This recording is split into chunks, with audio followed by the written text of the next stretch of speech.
다른 사람의 의뢰에 의하여 일정한 보수를 받고 중개를 업으로 행하는 것을 말한다. 이게 중개의 개념입니다. 그럼 이 문장을 딱 분석해보면 세 가지 요건이 갖춰져야 업이 될 수 있다라는 거죠. 그래서 양갈로 1번에 뭐가 있어야 된다? 다른 사람의 의뢰가 있어야 된다. 다른 사람의 의뢰가 있어야 된다 하는 말을 이론상 용어로 바꾸면 어떻게 되느냐면 첫 번째 줄에 줄 거예요. 의뢰인과 계약 공인중개사 간에 무슨 계약이 존재해야 된다? 중개 의뢰 계약이 존재해야 된다. 중개 계약이 존재해야 된다라는 겁니다. 자, 봐봐요. 매도인이 있어요. 계약 공인중개사가 있습니다. 그런데 이 두 사람 사이에 중개 계약, 중개 의뢰 계약을 체결했다, 안 했다? 했다 하면은 이 매도인은 이 계약 공인중개사의 의뢰인이 되는 거야.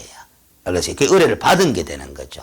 그런데 중개계약을 체결한 바가 없다 하면은 이 매도인은 매도인일 뿐이지 이 계약공인중개사 입장에서 의뢰인이다, 의뢰인 아니다? 아니다. 이리 되는 거예요. 알겠습니까? 그 중개계약 관계가 존재한다라는 것이 바로 타인의 의뢰가 있었다, 없었다? 있었다. 이런 뜻이 되는 기단 말이에요. 알겠습니까? 그나마 지금 중개업의 개념을 공부하면서 다른 사람의 의뢰가 있어야 된다. 즉 중개계약 관계가 존재해야 된다 하면 이 사람과 이 사람 사이에 이걸 체결한 바 없으면 이 사람이 행하는 중개행위는 업이 될 수 있다, 없다? 없다라는 소리입니다. 알겠습니까? 요걸 체결한 바 없이 계약공인중개사 행하는 중개행위는 중개업이라고 볼 수 있다, 없다? 없다라는 거예요. 알겠습니까? 그 다음 이 의뢰인 있죠. 매도인이 요 사람한테 중개 의뢰를 하면은 중개 계약이 체결되고 그래서 의뢰인이 되는 건데 이 매도인이 토지 건축물의 소유자 맞아요, 안 맞아요? 맞죠? 그런데 이 소유자를 대리하는 대리인이 있을 수도 있나 없나? 있죠? 이 소유자를 매도 사무를 위임받은 수임인일 수도 있다, 없다? 있다라는. 이 사람들하고 요 사람이 중개 계약을 체결할 수도 있다, 없다? 있다. 그러면 요 사람들도 의뢰인에 속한다, 안 속한다? 속한다라는 게 그 판례야. 읽어봐요. 두 번째 줄 끝에. 중개 의뢰인에는 중개대상물의 소유자뿐만 아니라 소유자로부터 거래에 관한 대리권을 수여받은 대리나 거래에 관한 사무이체를 위탁받은 수임인 등도 포함된다라고 판시하고 이 사람들도 의뢰인이 될 수 있다라는 겁니다. 알겠습니까? 그 다음 양갈로 2번에 일정한 보수를 받아야 된다 해놨는데 자 첫 번째 줄 끝에 봐봐요.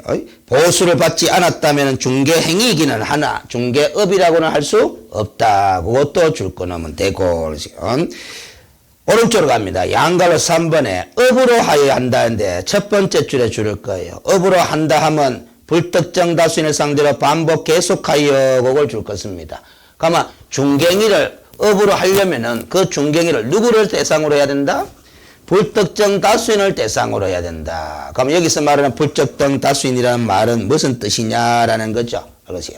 밑에 각 주에 설명을 해놨는데 설명해 놓은 문장이 더 어려워. 그렇죠. 그래서 이렇게 사례를 통해서 이해를 하고만 지나가도 됩니다. 잘 봐봐요. 서울대학교 학생처 직원이 있습니다. 직원이 공인중개사 자격증을 갖고 있을 수도 있고 없을 수도 있어요. 있든 없든 관계없습니다. 그런데 이 학생처 직원이 중개를 잘해. 자격증이 있든 없든 간에 떠나서 중개를 잘해. 그런데 서울대학교 재학생들이 학기가 바뀔 때마다 하숙집 가는데 애를 먹는다, 안 먹는다? 먹는다. 그래서 이 학생처 직원이 학생복지 차원에서 자기가 나선 거예요. 나가 저렴한 중개 보수를 받고, 그래서 저렴하게, 싸게 받고, 하숙집에 알선을 했어, 계속. 그래서 누구만을 상대로? 서울대학교 재학생들만을 상대로, 일반인을 상대로 안 하고, 알겠습니까? 보수도 저렴하지만 받았고, 한 번 한 것도 아니고 계속 반복해서 했어요. 그래서 중개업이다, 아니다? 아니다라는 소리. 왜? 서울대학교 재학생들만을 상대로 하게 되면은 불특정 다수인을 상대로 한 거다. 특정 다수인을 상대로 한 거다. 특정 다수인을 상대로 한 거다. 그래서 업이 아니다라는 소리입니다. 알겠습니까? 자, 그런데 그 밑에 이제 판례가 소개되어 있는데, 알겠어요? 그러면 이 중갱이를 업의 형태로 했느냐 안 했느냐를 판단하기 위해서는 횟수만 갖고 판단하지 말아라. 또 보수 받았나 안 받았나 이것만 갖고도 판단하지 말아라. 그 네 번째 줄에 보면은 무슨 사정을 종합적으로 고려돼 있어요. 여러 사정을 종합적으로 고려, 그걸 동그라미를 쳐놔요. 그 업이냐 아니냐를 판단할 때는 한 가지 사정만 고려하지 말고 여러 가지 사정을 종합적으로 고려해서 사회통념적 기준에 따라서 판단해라 라는 것이 법원의 입장이야. 자, 그러면 봐봐요. 중갱이를 딱 한 번 했어요. 업입니까? 업 아닙니까? 왜? 계속 반복 안 했으니까 업이 아니죠. 그런데 봐봐요. 간판을 내걸고 중갱이를 딱 한 번 했어요. 업입니까? 업 아닙니까? 업이다라는 것. 횟수는 한 번밖에 안 되지만은 간판을 내거는 행위 모습은 앞으로 반복 계속할 의사가 있는 거다 없는 거다? 있는 거다. 그래서 이런 의사, 앞으로 계속 반복할 의도를 함께 고려해 봤을 때 횟수는 한 밖에 안 했다 하더라도 업이라고 봐야 한다 안 봐야 한다? 봐야 된다. 이런 논리가 되는 겁니다. 알겠습니까? 그래서 그 밑에 내려가면 잠재적 계속성 하는 용어도 제가 써놓은 거야. 겉으로는 일회에 불과하더라도 잠재적 계속성을 인정할 수 있는 상황이라면 업이라고 봐야 한다 안 봐야 한다? 봐야 된다라는 거죠. 그 다음 그 밑에 또 판례가 있는데 중개업을 주된 영업으로 하였느냐 부수적인 영업으로 하였느냐는 중개업의 성립에 영향을 미치지 않는다. 이 말 뜻을 이해하면 돼요. 우리가 주된 영업으로 중개업을 해도 중개업이요. 부수적인 영업으로 중개업을 해도 중개업이다 중개업 아니다? 중개업이다라는 겁니다. 그런 소리. 그러면 그 진하게 되어 있는 게 뭐냐면 저당권 등 담보물권 설정에 관한 행위의 알선이 금전소비대차 알선에 부수하여 이루어졌다고 해서 달리 볼 것은 아니다. 마찬가지 중개업에 해당된다. 이 소리거든. 자, 봐봐요. 금전소비대차 하는 게 뭡니까?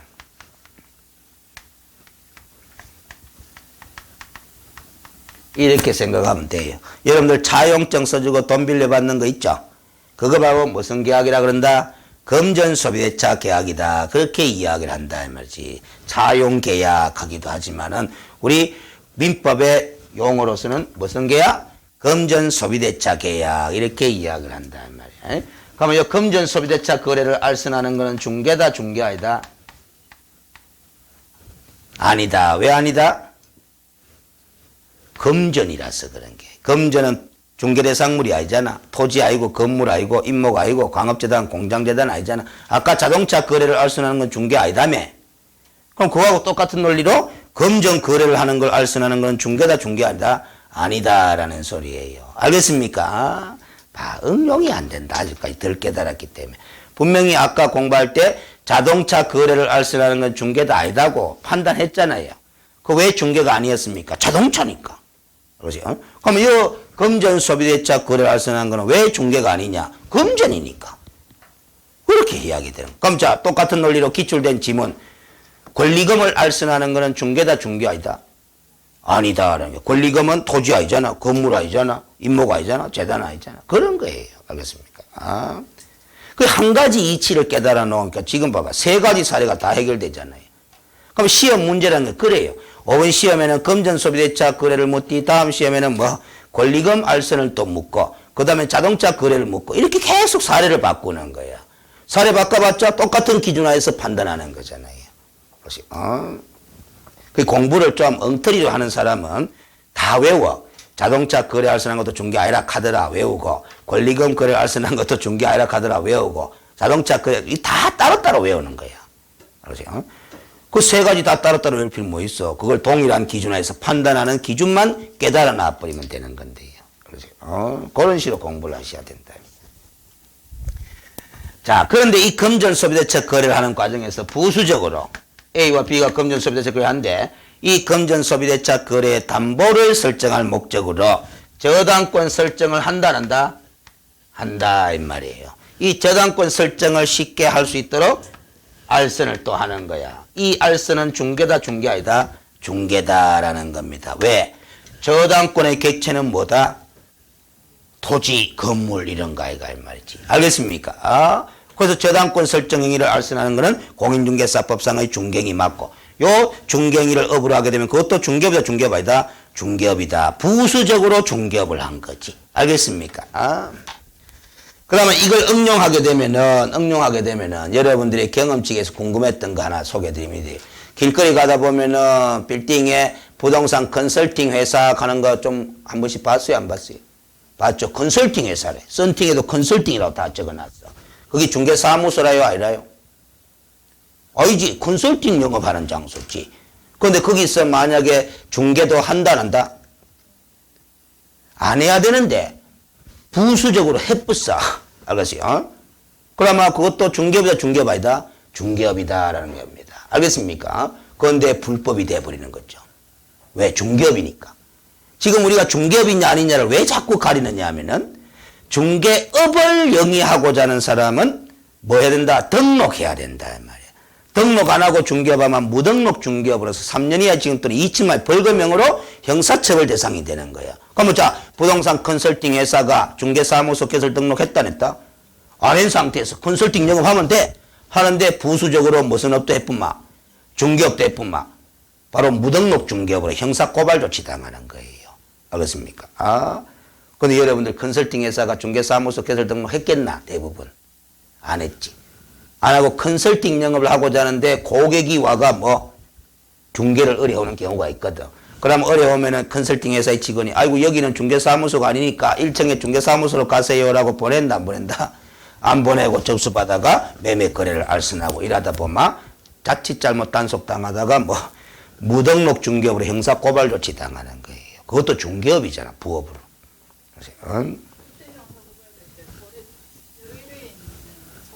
안 봤죠? 이것도 판례가 나온 게 있는데 그거는 형사 판례라서 시험문에 못 내는데 알겠어요? 뭐냐면 뭐 이런 이차고 똑같아요. 이제 우리 짜장면 집에 가가지고 알겠어요? 짜장면을 먹잖아요. 근데 그 짜장면 집이 불법 짜장면 집이야. 영업 신고나면 영업 그거 안 받았어. 알겠어요? 그걸 내가 알아. 아는데 되게 맛있게 뭐다 짜장면을 만드는 거예요. 근데 불법 영업하는 장소를 알면서 내가 짜장면 사 먹어요. 알겠어요? 내한테 책임을 묻는다 안 묻는다? 안 물어. 누구한테 책임을 물을 보이다?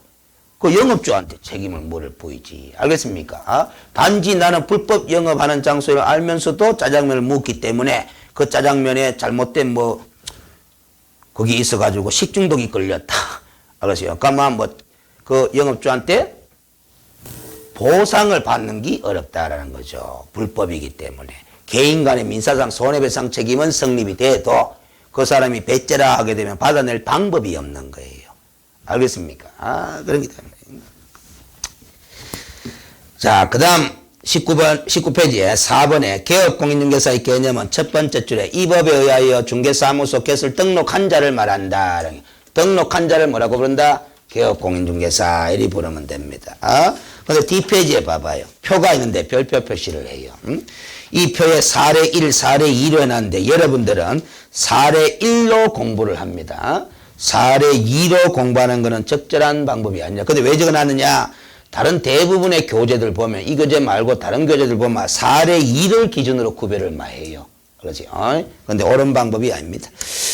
그러면 이 사례 1의 기준에 따르면은 개업공인중개사의 종류는 잘 들어요. 크게 몇 가지로 구분된다.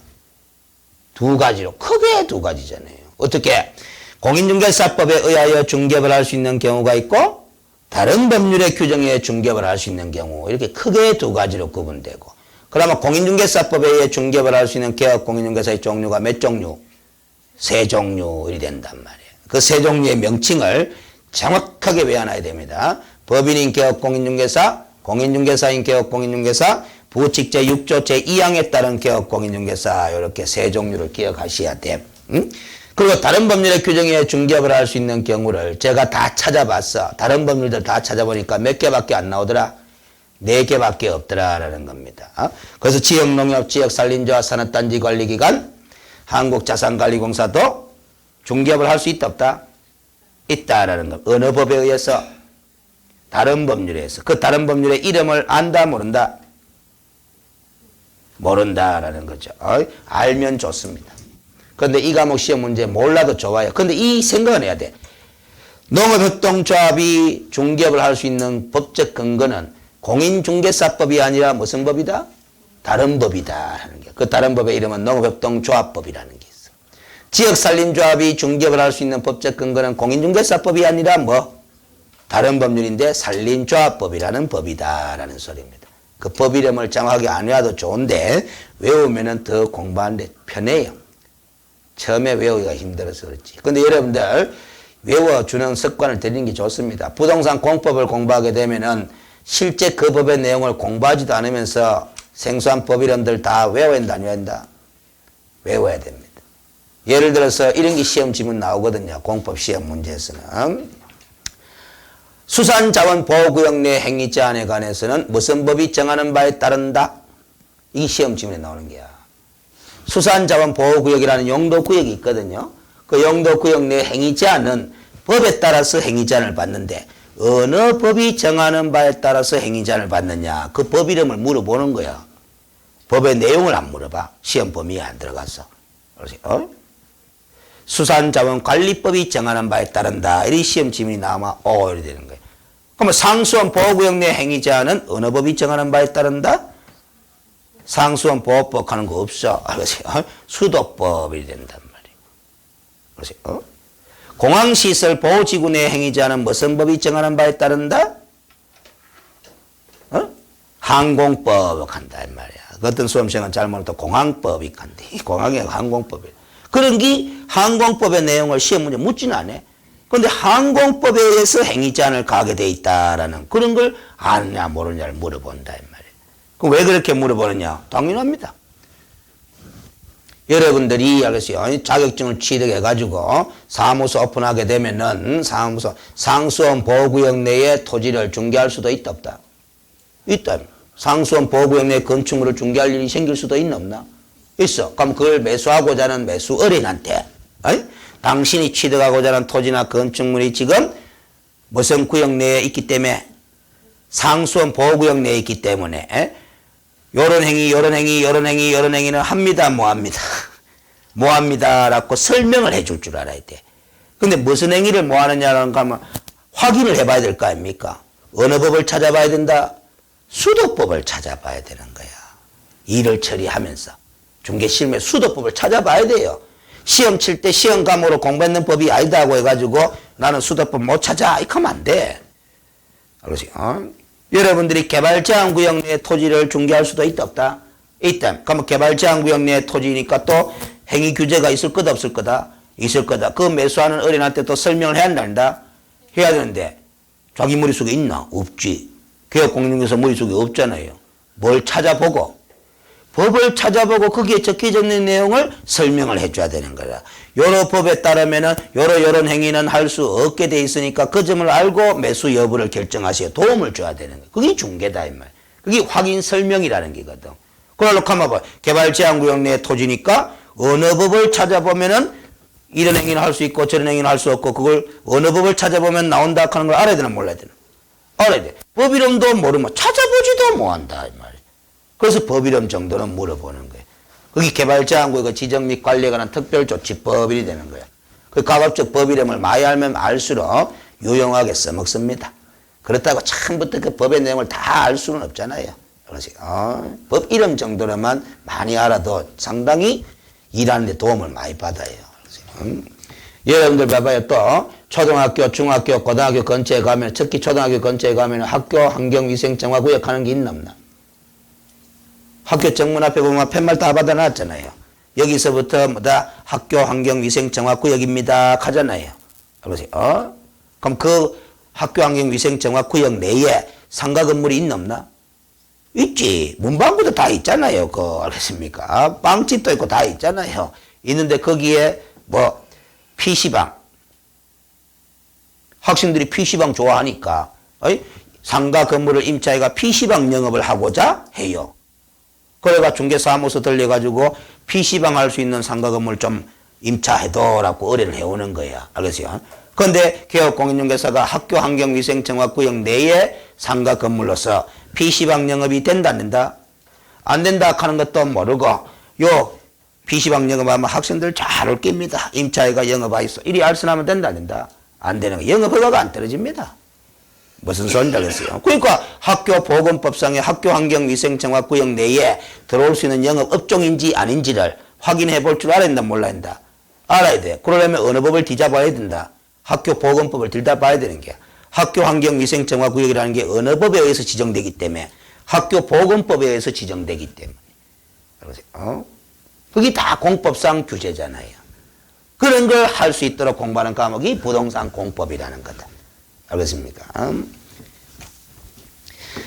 자, 그 다음에 20페이지에 보면은 이제 그 표 밑에 표를 분석해 놓은 거예요. 공인중개사법에 의해 중개를 할 수 있는 경우를 세 종류로 정하는데 방갈로 3번은 뭐 설명이 많죠. 그 설명이 많은 거는 부칙제 6조 2항에 따른 개업 공인중개사는 자격증이 있다 없다? 없습니다. 기득권을 인정받아서 지금까지 영업을 하고 있는 것이죠. 그래서 이 사람은 자격증이 없기 때문에 우리 공인중개사법에서 차별 취급을 해요. 그 1번과 2번의 개업 공인중개사하고는 차별 취급을 해. 그래서 어떻게 차별 취급하느냐? 세 가지를 차별 취급합니다. 첫 번째는 경공매 관련 업무를 한다 뭐 한다? 뭐 한다. 두 번째는 사무소 명칭 표시할 때 오른쪽 페이지 제일 위에 보면은 사무소 명칭 표시할 때 공인중개사 사무소라는 문자를 사용한다 뭐 한다? 뭐 한다. 그 다음에 업무 지역 범위가 제한을 받아요.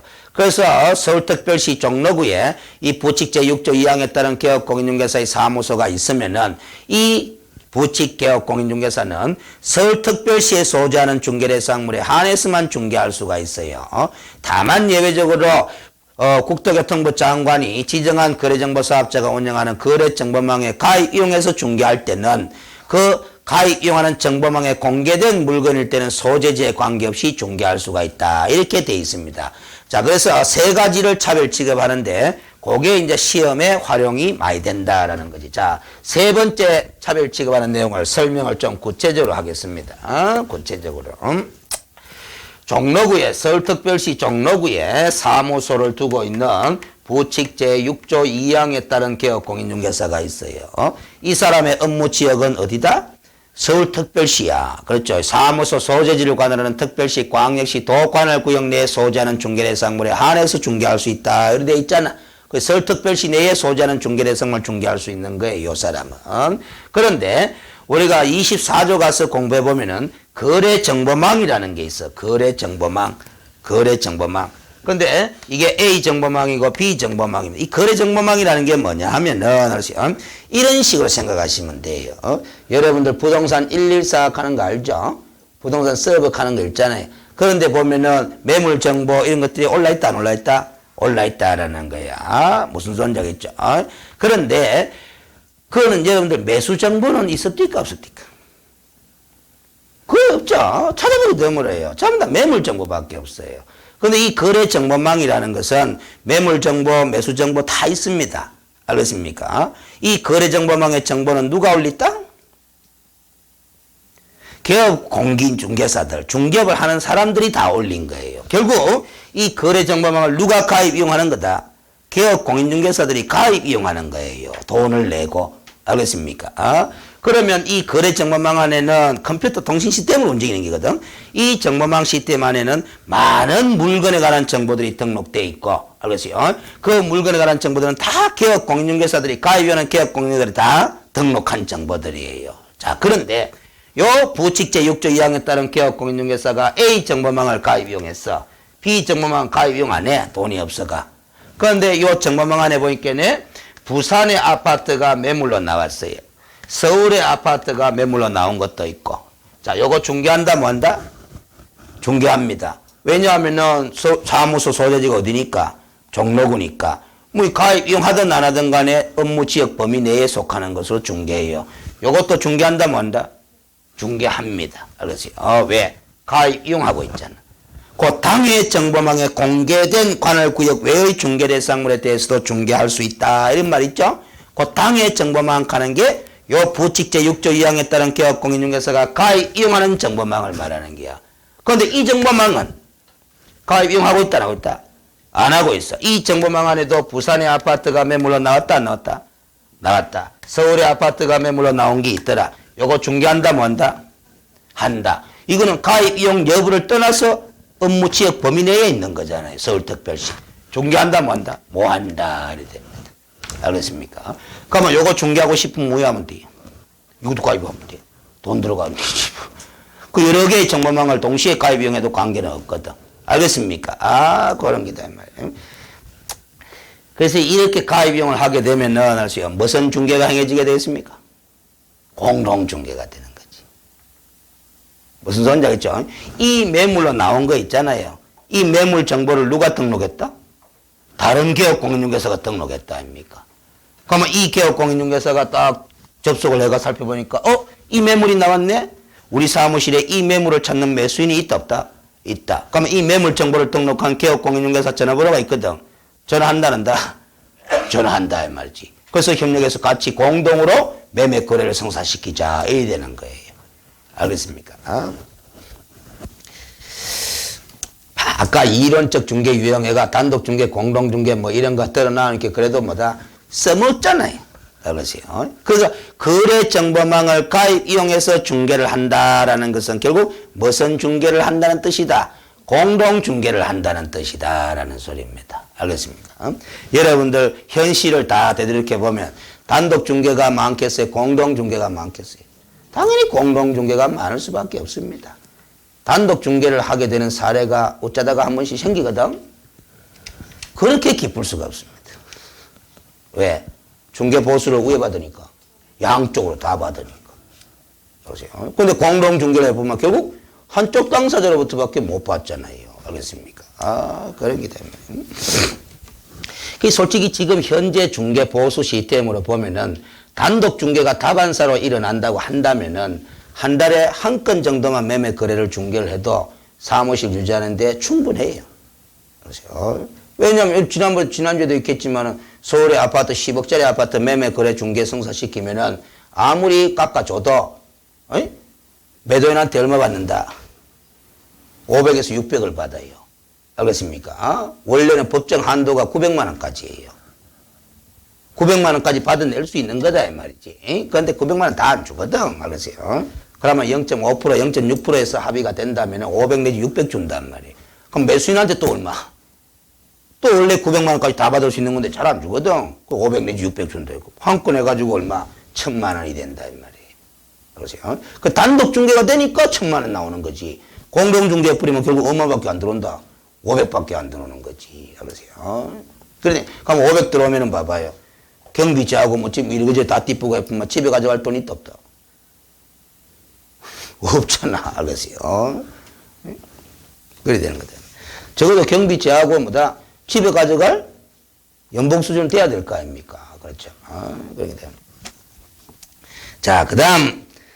됐고, 다른 법률의 규정에 중개업을 할 수 있는 경우는 두 번째 줄에 봐봐요. 당해 법인을 규율하는 개별법의 규정에 중개업을 할 수 있도록 허용된 경우로서 관련에 3+1이라고 되어 있죠. 3+1은 4죠. 3은 누구다? 안 해왔으니까 답이 안 나오죠. 지역농협, 지역산림조합, 산업단지관리기관 요 세 개를 3이라고 해요.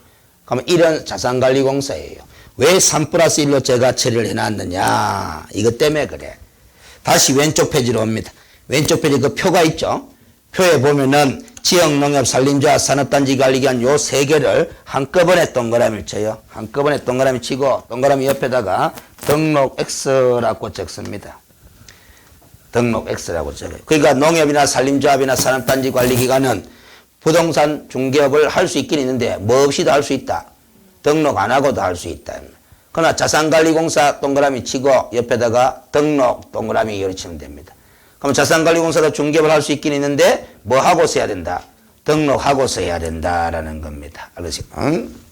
그래서 제가 3+1이라고 표시를 해놨어요. 그래서 항상 여러분들 머릿속에 습관적으로 이렇게 생각해요. 다른 법률의 규정에 중개업을 할 수 있는 법인은 몇 가지인데? 4가지인데 3+1이다 이 생각을 해두라 이 말이지. 알겠어요? 자, 그런데 21페이지 제일 밑에 보면 변호사에 관한 내용 판례가 나오죠. 변호사는 다른 법률의 규정에 의해서 중개업을 할 수 있는 경우에 들어간다 안 들어간다? 안 들어간다라는 겁니다. 4개 뿌이잖아요. 알겠어요? 자, 그런데 이게 판례로 나와 있다. 판례로. 여러분들 봐봐요. 지금도 기사에서 한 번씩 나오는데 변호사가 변호사 영업이 신통찮아서 그런 건지 과거에 이때가 2006년도네요. 서초구에서 문제가 있었어요. 그래서 서초구에서 변호사 영업을 하는 변호사가 영업이 잘 안 되는 탓인지 변호사 사무실에서 부동산 중개업도 하고 싶은 거야. 겸업을 하고 싶어 한다 이 말이지. 그런데 부동산 중개업은 등록해야 된다 안 한다? 해야 된다라는 거예요. 그래서 등록해야 되기 때문에 서초구청에 가가지고 등록 신청 서류를 냈어 이 변호사가. 그런데 서초구청에서 등록 시켜줬다 안 시켜줬다? 안 시키죠. 등록 거부 처분을 내린 거예요. 등록 거부 처분을 내리니까 이 변호사가 소송을 걸은 거야. 누구를 상대로? 서초구청을 상대로 행정소송을 걸은 거예요. 등록 거부 처분을 취소해라라는 행정소송을 걸은 거다 이 말이에요. 알겠습니까? 그랬다가 대법원까지 올라가는데 이겼다 졌다. 졌다라는 게 그게 졌는 판례라요. 자, 잘 봐봐요. 변호사법 제3조에 보면은 뭐다? 변호사의 직무 가는 조문이 나와요. 그래서 여러분 1, 2, 3, 4, 5, 6, 7, 8, 9 하면서 10몇 가지가 쭉 적혀져 있어. 여기에 적혀져 있는 행위들은 다 누가 할 수 있는 거다? 변호사가 할 수 있는 거야. 만약에 여기에 중개 가는 게 적혀 있었다 쳐봐라. 변호사도 다른 법률, 즉 변호사법이라는 다른 법률의 규정에 의해 중개업을 할 수 있는 자다 없는 자다? 있는 자가 돼버려요. 그렇지? 그러면 뭐 등록하고서 중개업을 할 수 있다 없다? 있다. 자산관리공사처럼 일이 되는 거예요. 그럼 등록시켜줘야 되는 거야. 공인중개사 자격증이 없어도. 알겠습니까? 그런데 여기에는 중개라는 글자가 있다 없다? 없는 거예요. 그런데 변호사가 어떻게 해서 소송을 걸었느냐? 변호사가 법 공부한 사람 아이가. 여기에 뭐가 있느냐 하면 일반 법률 사무하는 글자가 적혀져 있다고. 변호사법에. 그러면 일반 법률 사무는 변호사가 할 수 있는 거다 없는 거다? 있는 거잖아. 그런데 변호사 자신이 곰곰이 생각해 보니까네. 이 부동산 중개 업무라는 것이 일반 법률 사무에 속한다 안 속한다? 속하는 것으로 자기는 보인다라는 거예요. 그러면 이 중개 업무가 법률 사무에 속하는 것으로 보면은 법률 사무의 일부 아이가? 그러면 변호사도 중개 업무 할 수 있는 거다 없는 거다? 있는 거다. 이리 주장하면서 소송을 걸은 거예요. 그런데 대법원 판사는 이 중개 업무가 일반 법률 사무에 포함된다고 해석할 수 있다 없다? 없다. 해석되지 않는다라고 본 거예요. 그래서 결과적으로 변호사는 다른 법률의 규정에 중개업을 할 수 있는 경우가 아니니까 결국은 공인중개사법 제9조 규정에 따라서 공인중개사 자격을 취득해가 중개사무소 개설 등록을 신청해오면 등록은 시켜줘야 되겠지만 변호사는 공인중개사 자격증이 있다 없다? 없다. 따라서 등록을 거부하는 것은 정당한 행정처분이다. 이리 된 거예요. 그 결국은 봐봐요. 이거 하나가 쟁점이 된 거잖아요. 중개 업무가 요 들어가나 안 들어가나 여기라. 이게 이제 쟁점이 될 수밖에 없었던 큰 원인은 일반 법률 사무 가는 게 명확한 개념이에요. 불명확한 개념이에요. 불명확한 개념이니까 그래서 항상 분쟁의 소지를 안고 있게 된다 이 말이에요. 그래서 여러분들도 어떻게 보면 봐봐요. 이 부동산 중개 업무가 일반 법률 사무의 성격을 지니는 것처럼 보일 수도 있어요. 그렇지? 우리 개업 공인중개사들이 중개 업무 할 때 봐봐요. 등기사항 증명서 다 발급받아가지고 뭐 권리관계를 다 분석한다 한다? 한다 이 말이지. 그리고 매매계약서 이런 거 작성하는 거 있잖아. 이런 거 다 법률 사무거든. 그렇지? 그런데 중개 업무는 법률 사무만 있는 게 아니에요. 그렇지? 그야말로 뭐다? 사실행위 측면의 행위들이 너무 많아. 예를 들어서 개업 공인중개사가 현장에 가가 수도꼭지 물 틀어보고 뭐다? 수도꼭지에 물 잘 나오네 안 나오네 이런 거 확인해가 살 사람한테 수도꼭지가 수도시설이 뭐다 양호합니다라고 설명하나 안 하나? 이런 게 무슨 법률 사무고 이 말이에요. 그렇지? 그 법률 사무가 아닌 부분들이 더 많아요. 중개 업무는. 그래서 우리가 법원의 입장에서는 이 부동산 중개 업무를 일반 법률 사무에 당연히 포함되는 것으로 해석할 수는 없다. 그래서 이렇게 변호사에게 패소 판결을 내린 거다. 이 말. 알겠습니까? 근데 한편으로 보면 또 법률 사무에 해당하는 부분들이 또 일부 있어. 알겠지? 이게 이제 애매모호한 거예요. 그래서 요즘 또 최근에 또 고개를 들고 있잖아. 변호사들 일부 법무법인에서 뭐 로펌에서 부동산 중개업에 진출하고자 좀 액션을 취하고 있다라는 것이 뉴스에 나오고 있잖아요. 그래서 협회에서는 반발을 하고 있고. 알겠어요? 변호사가 만약에 부동산 중개업을 할 수 있다라고 공식적으로 허용이 돼봐. 법이 어떻게 바뀌든 판례가 새롭게 나오든 허용되면은, 여러분들이 집 사고 파는 매도인과 매수인이라면 다 어느 사무실에 가서 중개 의뢰하노? 변호사 사무실 찾아가서 하지. 어디 중개 사무소에 의뢰하겠어요? 알겠어요? 전국에 8만 개가 넘는 중개 사무소 다 망해요. 알겠어요? 그럽니다. 그래서 이런 현상들을 고려해 보면 판사들도 이런 어떤 현실적인 상황을도 충분히 고려해서 판결을 내리는 거예요. 그 다음 뒷페이지 표가 하나 있죠? 이 표는 저 위에 구분칸을 오른쪽으로 보면은 중개법인과 특수법인 비교 해놨잖아?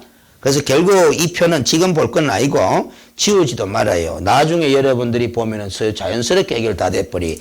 중개법인과 특수법인을 비교해 놓은 표들이다 이 말이야. 그럼 앞으로 진도에 나갈 때마다 특수법인과 중개법인의 공통점 차이점들이 그때그때 비교가 된다는다 되는 거 그걸 다 모아놓은 표다라는 겁니다. 알겠습니까? 이런 부분들이 시험에 잘 나와요.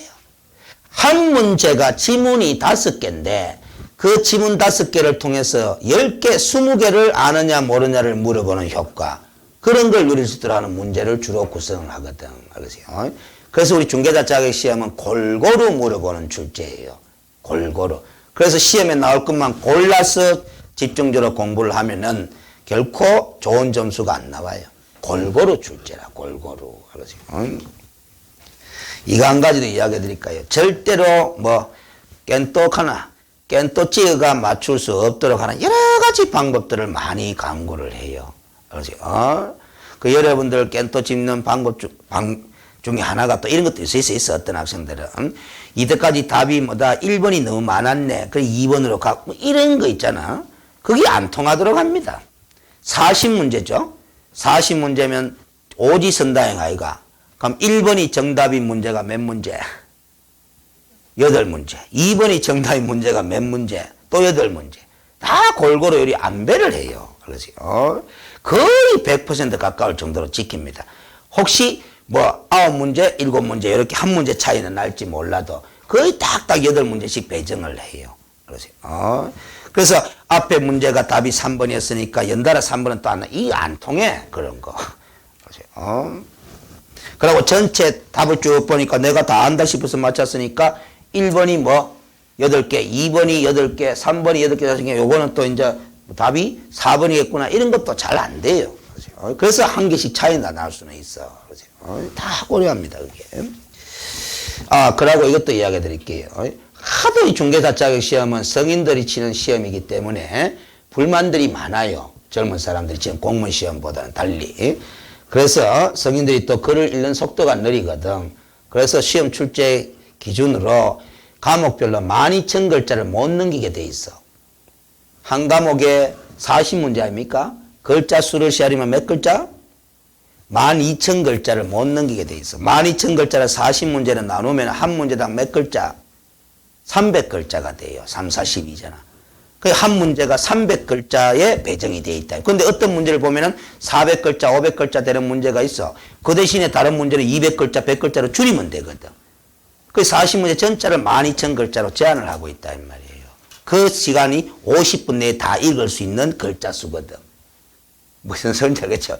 예를 들어 12,000글자를 초등학생 국어책 읽듯이 탁탁탁탁탁 읽잖아? 그럼 거의 딱 몇 분 걸린다? 40에서 45분 정도 걸려. 그 읽고 바로 답 찾고 읽고 바로 답 찾고 이래야 50분 내에 다 소화가 되는 거예요. 알겠습니까? 그래서 내용적 의미를 이해만 했다고 해가 답을 찾기에는 시간이 너무 부족해. 그래서 이해한 내용도 자꾸 익히고 암기 해가지고 보자마자 바로 X 판단이 머리가 굴러가도록 훈련이 돼야 된다 이 말이에요. 자, 그 다음 22페이지 제일 밑에 5번에 소속 공인중개사에 나왔는데 개업 공인중개사에게 소속된 공인중개사로서 관론은 일단 조금 있다가 중개 업무를 수행하거나 개업 공인중개사의 중개 업무를 많은 자를 말한다. 보조하는 자를 말한다. 나왔습니다. 그럼 여기서 일단은 소속 공인중개사는 중개 업무도 수행할 수 있다 없다? 있다라는 겁니다. 그 점을 꼭 기억해야 돼요. 자, 근데 원래 중개 업무는 누가 해야 됩니까? 개업공인중개사. 아까 공인중개사와 개업공인중개사는 개념이 다르잖아. 개업공인중개사 소장님이 하는 거잖아요. 근데 소장이 아닌 소속공인중개사도 중개 업무 할 수 있다 없다? 있도록 허용을 해놨다. 이 소속공인중개사가 행하는 중개 업무는 누구의 이름으로 하는 거다? 개업공인중개사의 이름으로 하는 거죠. 법적으로는. 알겠습니까? 자, 그런데 관로를 봅니다. 이제 개업공인중개사인 법인의 사원 또는 임원으로서 공인중개사인자를 포함한다. 돼 있어. 포함 요걸 제외로 바꾸면 또 틀려버리죠. 알겠어요? 자, 여기서 여러분들이 사원 또는 임원 하는 표현 때문에 상당히 어려움을 느껴요. 그래서 강의하는 선생도 잘 몰라가지고 대충 넘겨버립니다. 어떻게 넘기면 대충 넘기느냐 하면 사원하고 임원은 같은 말이다 다른 말이다. 사원 또는 임원 가운데 사원하고 임원은 같은 말이다 다른 말이다. 같은 말이다 생각하고 공부하세요 하고 넘어가 버려요. 알겠어요? 일단 같은 말로 취급해야 됩니다. 지금 여러분들이 같은 말인지 모르는 이유는 여기 사원 하니까 회사원의 사원, 신입사원 모집 공고할 때 사원 이런 단어가 아닙니다. 그러세요? 자, 설명을 듣습니다. 여러분들은 민법 공부하게 되면 사람의 종류로 뭐과 뭐를 공부한다? 자연인과 법인 두 종류가 있다. 둘 다 사람이죠. 이 사람하고 이 사람의 차이점이 몇 가지가 있는데 한번 이야기해 보실 수 있어요? 차이점. 자, 자연인은 출생한다 하죠. 태어난다 하잖아요. 태어날 때 출생의 목적이 있다 없다? 없어요. 알았어요. 그래서 우리 자연인인 사람은 알았어요. 존재 그 자체가 목적이야. 태어날 때 목적을 가지고 안 태어나기 때문에. 그래서 존재 그 자체가 목적이기 때문에 고귀한 존재예요. 알았어요. 그래서 사람은, 자연인인 사람은 목적시 돼야 되지 수단시 이용당하면 안 된다. 이런 말들을 하는 기다. 이 말이야. 알겠습니까? 근데 법인도 사람인데 법인은 출생한다 안 가지. 태어난다 안 가죠. 뭐 해요? 설립한다 한다 이 말이지. 설립할 때 목적이 있다 없다? 있다라는 겁니다. 이게 본질적인 차이라요. 그렇습니까? 그런데 이게 어디에 영향을 또 미치느냐 하면은 이 목적이 없이 태어났기 때문에 이 사람은 지 하고 싶은 행동 다 해. 하지 말아라 한 것도 다 해. 알겠습니까? 근데 요 사람은 목적을 가지고 설립됐기 때문에 설립됐잖아. 설립되고 나면 목적에 어긋나는 행위를 한다 뭐 한다? 뭐 해요. 그래서 우리가 주식회사를 설립하는 과정에 정관이라는 걸 만들잖아. 정관에 그 주식회사에 뭐가 기재된다? 설립 목적이 기재되는데 그 정관에 기재된 설립 목적에 표시된 행위 이외에는 그 주식회사가 일을 뭐 해요. 삼성전자가 그래서 학원 사업 한다 뭐 한다? 뭐 합니다. 왜? 삼성전자의 정관에 학원 교육 사업이 들어가 있다 안 들어가 있다? 안 들어가 있기 때문에. 근데 삼성전자가 학원 교육 사업을 꼭 하고 싶으면 우야 된다. 정관 변경을 해야 되는 거예요. 알겠습니까? 그 결국에는 법인은 행위를 할 때 무슨 범위 내에서만 할 수 있게 된다. 설립 목적 범위 내에서만 할 수 있게 된다라는 소리입니다. 그걸 알고 있어야 돼요. 알겠습니까? 자, 그 다음 또 한 가지 공부하는데 도움되기 때문에 지금 설명해 놓는 거라. 이 자연인은 행위를 하잖아. 행위를 할 때 행위 수단이 있어요. 손, 발, 머리, 입이 있다 이 말이야.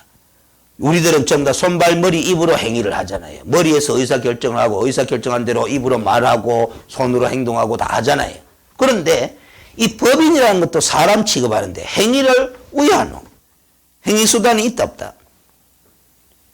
행위 수단이 없으면 행위를 못 하잖아요. 그래서 법이 행위 수단을 만들어 줬어. 그걸 기관이라고 그럽니다. 그래서 제가 이렇게 딱 적으면 이 기관이라는 용어가 탁 눈에 들어와. 의사결정기관, 집행기관, 감사기관 이런 기관을 만들어 줬다 이 말이에요. 그래서 여러분들 봐봐요. 주식회사 법인입니까? 법인 아닙니까? 법인이죠? 그 법인의 의사결정기관이 누구예요? 주주총회잖아. 맞죠? 그러면 집행기관은 누구예요? 이사들로 구성된 이사회가 집행을 하는 거다 이 말이에요. 그럼 감사는 따로 있잖아요. 그래서 우리가 주식회사인 법인에 있어서는 누가 임원이 된다? 이사회의 구성원이 이사들하고 감사가 바로 뭐가 되는 거다? 임원이 되는 거예요. 알겠습니까? 무슨 소리인지 알겠죠? 그 다음 우리가 사원 또는 임원이라고 하잖아요. 그런데 제가 아까 결론적으로 사원과 임원은 같은 말로 취급하고 공부하면 된다 그랬잖아. 왜 그러냐면은 자, 잘 봐요. 법인을 설립해가 법인으로서 중개사무소 개설 등록하면은 법인인 개업 공인중개사가 되잖아요. 맞죠? 꼬리표를 달게 되는 거다 이 말이야. 그러면은 아시죠? 이 법인인 개업 공인중개사가 되려면 등록을 해야 되잖아. 근데 아직 진도 안 나갔는데 등록 요건이라는 게 있어. 등록 기준. 그 등록 기준이 5가지나 되는데 첫 번째가 뭐로 돼 있느냐면 등록이 되려면 상법상 회사로서 자본금이 5천만 원 이상이라야 돼. 무슨 회사? 상법상 회사. 그러니까 법인을 설립할 때 상법상 회사 법인으로 설립을 해야 돼요. 그런데 상법상 회사의 종류가 지금 몇 가지나 된다? 많다가 아니고 원래는 4가지인데 뭐 최근에 상법이 몇 년 전에 개정돼가 한 개 늘었어요. 회사의 종류가. 주식회사도 있고 뭐 유한회사도 있고 유한책임회사 하는 게 또 생겼어. 그리고 합자회사 하는 게 있고 한명회사 하는 게 있다 이 말이지. 이 5가지 형태가 다 상법상 회사라요. 알겠습니까? 그럼 어떤 형태의 회사라도 상법상 회사 맞잖아. 자본금 5천만 이상만 되면 법인으로서 등록이 된다, 된다? 된다. 그럼 자, 그러면은 요 위에 회사의 형태로 설립된 법인이 등록하게 되면은 임원이라고 불러. 사원이라는 사람은 존재를 안 해. 그런데 합자나 한명회사의 형태로 설립을 하게 되면은 그 주식이나 유한회사의 임원에 해당하는 사람을 합자 한명회사에서는 뭐라고 부른다? 사원이라고 부르는 거야. 알겠습니까? 그래서 여기서 말하는 사원은 결국 주식, 유한회사, 유한책임회사의 무슨 급? 임원급을 가리키는 용어로 사용하는 거예요. 알겠습니까? 그 회사의 종류가 달라짐에 따라서 우리가 사원, 임원, 용어 표기가 달라서 그런 거지. 여기서 말하는 사원은 단순한 회사원의 사원을 가리키는 글자가 아니다라는 소리예요. 결국 임원하고 동등한 지위에 놓이는 사람이다. 그렇게 보시면 돼. 알겠습니까? 그 법인의 형태가 합자 한명회사 할 때는 사원 가면 되고 주식 유한회사의 팀을 할 때는 임원 가면 된다는 것 뿐이지. 알겠습니까? 그렇다고 우리가 중개사 자격시험에서 상법의 내용을 물어볼 이유는 없으니까 여러분들은 항상 시험 지문 읽을 때 사원 또는 임원 할 때 사원은 누구와 동급으로 생각하면서 공부한다? 임원과 동급으로 생각하면서 공부하면 아무 문제가 없다라는 겁니다. 절대로 시험 출제자가 사원, 임원의 뜻을 안 물어. 그거는 상법 시험 문제가 되기 때문에. 알겠습니까? 자, 그러면은 그 사원 또는 임원으로서 공인중개사인 자도 소속 공인중개사에 포함된다라는 규정을 두고 있잖아요. 자, 그러면 봐봐요. 이게 법인인 개업 공인중개사의 사무실이야. 에이? 법인인 개업 공인중개사의 사무실이다 이 말이지. 알겠지? 그러면 이 법인인 개업 공인 상호가 빵빵 뭐 부동산 중개 주식회사 뭐 이런 식이 달고 있을 거예요. 여기에 이제 일하는 사람들이 근무하고 있다 안 하고 있다? 하고 있는데 임원이 있다 없다? 있겠지. 알겠지? 법인에 임원이 존재해야 되니까 A, B, C가 임원이라고 합시다. D, E는 임원이다 임원 아니다? 임원이 아닌 자도 근무하고 있다 이 말이에요. 알겠습니까? 그런데 요 사람이 자격증 갖고 있어요. 소속 공인중개사다 아니다? 소속 공인중개사야. 개업 공인중개사에 소속된 공인중개사로서 맞잖아요. 그런데 요 두 사람이 또 자격증 갖고 있어. 임원으로서 공인중개사인 자죠. 포함돼 있나 안 돼 있나? 돼 있잖아. 그러면 이 사람도 뭐 소속 공인중개사, 이 사람도 소속 공인중개사 이렇게 되는 거예요. 알겠습니까?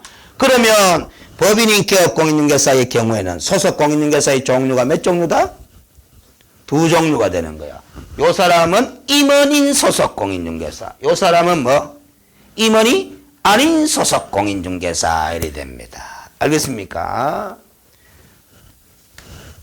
자, 둘 다 중개업무 수행한다 뭐 한다? 한다. 왜? 소속 공인중개사니까. 그러세요. 그런데 자, 이 사람하고 이 사람은 임원이고 임원이 아니죠. 이게 어디에 영향을 미치느냐. 소속 공인중개사라는 신분은 중개 업무를 수행한다라는 신분이고, 임원이고 임원이 아니다라는 신분은 중개 업무와 관계없고, 이 회사의 경영에 관여할 권한이 있느냐 없느냐의 문제예요.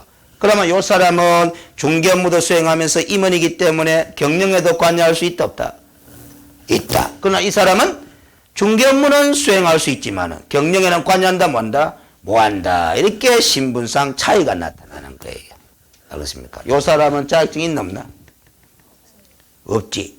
근데 임원이잖아. 자격증 없잖아요. 중개 업무 수행하나 뭐하나? 뭐해? 그런데 뭐예요? 경영에 관여할 권한이 있다. 그러세요. 그러면 여러분들은 C가 되고 싶나 D가 되고 싶나? 그런 기다 이 말이에요. 그러세요. 그런데 만약에 이 사람이 뭐다? 아니? 경영에 관여하는 걸 넘어서서 중개 업무도 수행하잖아? 중개 업무도 수행하잖아? 그게 자격증 대여가 되는 거예요. 알겠습니까? 무슨, 요 사람이 대표자거든. 대표자는 반드시 공인중개사로 돼 있어야 되거든. 그럼 요 사람이 중개업무 수행도 뭐 하는데, 실제로 중개업무 수행하고 계약서도 작성해. 그 계약서 작성한 데다 누가 도장 찍어준다? A가 도장 찍어주는 거야. 이 자격증 대여가 된다, 이 말이에요. 알겠습니까? 근데 현실적으로 따라서 다코리 하는데, 뭐. 들통 나겠나, 저기? 안 나지. 누가 직접 업무 수행했습니다. A가 직접 했습니다. 그러면 돼, 뭐, 알겠어요. 그 적발이 될 게 뭐 있어요? 그렇다고 공무원이 직접 뭐, C가 중견 뭐 하는지 안 하는지 옆에서 지켜본 것도 아니고, 그러세요. 현실적으로 거의 드러나지 않습니다. 그러세요. 거의 대한민국에서 무슨 정이든 대여 행위는 타반사로 일어난다고 저는 추측을 해요. 그러세요. 특히 이거 부동산 쪽에는 정 대여가 상당히 많이 일어난다고 봅니다, 저는. 건설회사 같은 경우도 저는 잘 모르지만 건설은 면허 받으려고 하면 뭐 자기 정 소유자가 몇 명 이상 되고 있어야 된다며. 그러세요. 실제 출근도 안 하면서 정 소유자들 다 있어. 그러세요. 그러니까 현실적인 지도 감독이 제대로 안 되고 있는 것 때문에 그런데 그러세요. 그야 뭐 제가 더 이상 관여할 부분은 아니고. 23페이지 봅니다. 중개보조원, 공인중개사가 뭐 아닌 자로서 단순한 업무를 보호자는 잘 말한다 돼 있는데 중개 업무를 수행한다 하는 말은 있어 없어요? 없어요. 그래서 중개보조는 자격증이 없기 때문에 중개 업무를 수행 못하고 무슨 말 한다? 보조만 한다라는 겁니다. 자, 시험 지문 너무 간단한 건데 너무 오래 생각해요, 여러분들은. 왜? 자신감이 없기 때문에. 기출된 지문입니다. 중개보조는 공인중개사가 아니다. OX. O잖아요. 중개보조는 공인중개사가 아니다. O다. 기출된 지문입니다. 그래서 우리가 항상 공부를 하다 보면은 알긴 아는데 자신감이 조금 결여된 상태에서 알잖아요. 그러면은 어떤 현상이 나타나냐면 실전에 들어가면은 자기가 답을 맞췄어. 맞췄는데 자신감 없는 상황에서 맞춰놓으니까 한 번 더 보다가 답을 고칩니다. 그 고치는 바람에 틀릴 뻔한 경우가 생겨버려. 그 항상 공부는 어느 정도까지 가야 되느냐면 자기 스스로 결과적으로 이게 잘못 알았든 제대로 알았든 떠나서 자기 스스로 나는 이 부분에 대해서는 자신감 있게 안다. 이 정도까지 공부를 해야 돼요. 그래야 자신감 있게 아는 그 지식이 있을 때 그게 엉터리 지식이라도 자신감이 있기 때문에 남을 설득시키는데 활용해 볼 수가 있는 거다 이 말이야. 강의하는 저도 뭐 거짓말 하는 경우 있다 없다? 있어요. 그렇죠. 여러분들 설득시키기만 하면 되거든. 그렇죠. 근데 가급적 거짓말을 통해서 설득시키면 안 되지만은, 알죠. 저도 다 안다, 모른다? 모르는 경우가 있을 수 있거든. 근데 모른다고 솔직히 고백하면 제일 좋은데 쪽팔리잖아요. 그렇죠. 그래서 거짓말로 아는 것처럼 행동하는 수도 있을 수 있다, 이 말이야. 그렇죠. 근데 여러분들은 거기에 넘어가요. 왜? 워낙 자신감 있게 거짓말 하거든. 무슨 소리인지 알겠어요? 그런 게 되면. 그 여러분들이 나중에 자격증 취득가 중개업을 할 때도 솔직히 다 모르잖아. 중개업 하더라도. 알겠어요? 그런데 고객한테 자신감 없는 행동을 보여봐봐요. 고객이 여러분들의 중개행위를 신뢰한다, 안 한다? 안 해. 그러면 계약서에 도장 안 찍으려고 그래요. 도장을 치면 중개보수 안 들어오잖아. 그러지. 그러니까 항상 자신감 있게 나가야 됩니다. 자, 그러면 다 됐는데 5분만 쉬도록 하겠습니다. 그 중개대 쌍물의 범위 26페이지 이 부분을 마무리 지어야 되는데 5분만 쉬고 한 30분만 하면 마무리 지을 수 있지 싶다. 쉬었다 갑시다.